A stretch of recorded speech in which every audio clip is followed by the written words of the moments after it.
Sé que deseas aprender a maquillarte como una verdadera profesional. Te voy a mostrar en este video a realizar este maquillaje de ojos en tonos azules con tan solo 3 sombras, con la técnica fácil. Si no me conoces, yo soy Roselyn, maquillista profesional en México.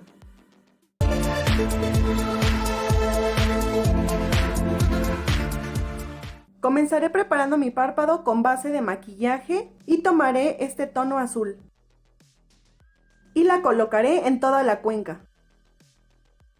Y con otra brocha de difuminar voy a llevarlo hacia arriba. Con una brocha cónica voy a colocar este tono en la cuenca y lo voy a difuminar hacia arriba, pero no tanto como el tono anterior. Tomaré el primer tono que coloqué y lo colocaré en esta zona, con una brocha de aplicar pequeña y compacta.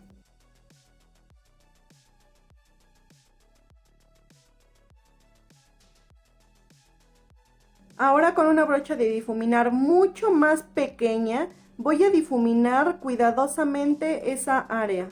Difuminando en esa zona, ya no la voy a subir ni bajar, allí mismo tengo que difuminar. Con otra brocha de aplicar compacta y pequeña voy a colocar este tono.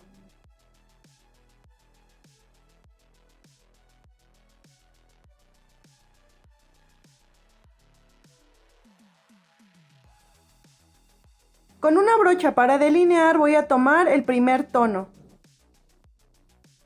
y la colocaré de esta manera.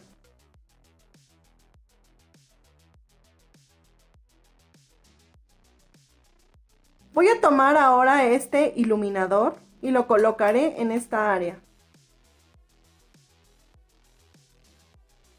Tomaré este tono y lo colocaré así. Colocaré base de maquillaje también en la parte de abajo para que las sombras se puedan adherir.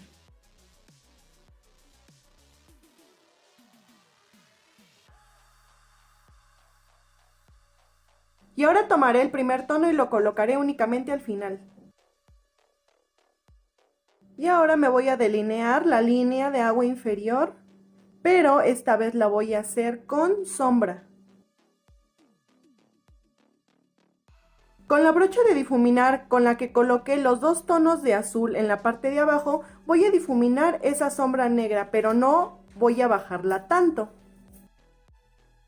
Colocaré ahora 3 capas de máscara de pestañas en las pestañas inferiores y colocaré las pestañas postizas. Recuerda que si te gustó este video, dale manita arriba y activar la campanita, ya que ella es la encargada de notificarte cuando yo suba un video nuevo.